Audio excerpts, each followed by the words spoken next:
支气管炎、咳嗽吃什么好得快？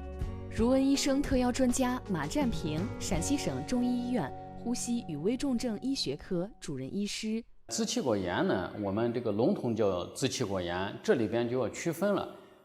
我们支气管炎呢，就有急性支气管炎，当然急性里边有分为3种类型，急性里边分单纯型、喘息型和混合型。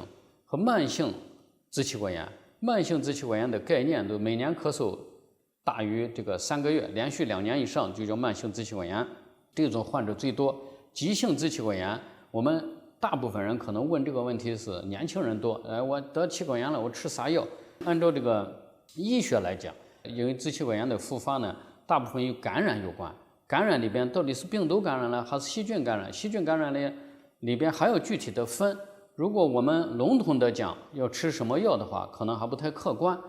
如果按照中医的分法，相对就简单一点。中医这个咳嗽呢，因为外感咳嗽和内伤咳嗽。比如说你最近风寒感染引起的咳嗽，除了咳嗽外，可以的吸薄痰呀，有点怕冷呀，这是风寒感冒引起的咳嗽。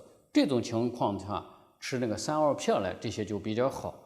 如果风热感冒了，那我们吃什么药呢？风热感冒了引起的咳嗽，我们吃一点强力银翘片啊，或者3聚感冒片啊，也有效果。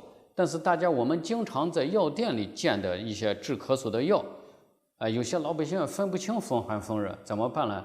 大部分人吃这些，比如说强力枇杷露，强力枇杷露里边有西药了，只要你是急性的感冒症状，没有复合的别的病，吃像强力枇杷露应该也是可以的。但强力枇杷露重点是针对的是痰液比较少、感染不重的一些感冒，比如说你舌质红、口干这种药，我们要叫润肺来止咳，这种吃这个迷恋川贝、枇杷膏也比较好。当然还有一些感冒，你看的是急性支气炎引起的咳嗽，它可能是一种过敏症状，这可能还要进行一些抗过敏治疗。抗过敏治疗可能就要吃孟鲁司特钠呀这些药来进行抗过敏治疗以后才有效。实际上，咳嗽这个病不单是支气管炎可以引起的非常的多。我们中医就认为五脏六腑皆令人咳，非斗肺也，就是单纯的一个咳嗽引起它的原因是非常复杂的。所以我们面对着咳嗽的时候，如果是急性咳嗽，吃那几个药有效就行了。如果没有效，一定要正确的就医。也有可能早期的咳嗽，也有可能是肺结核表现，也有可能是早期肺癌的表现，绝对不敢马虎把它放弃。病因的治疗是我们医学上治疗疾病最关键的问题。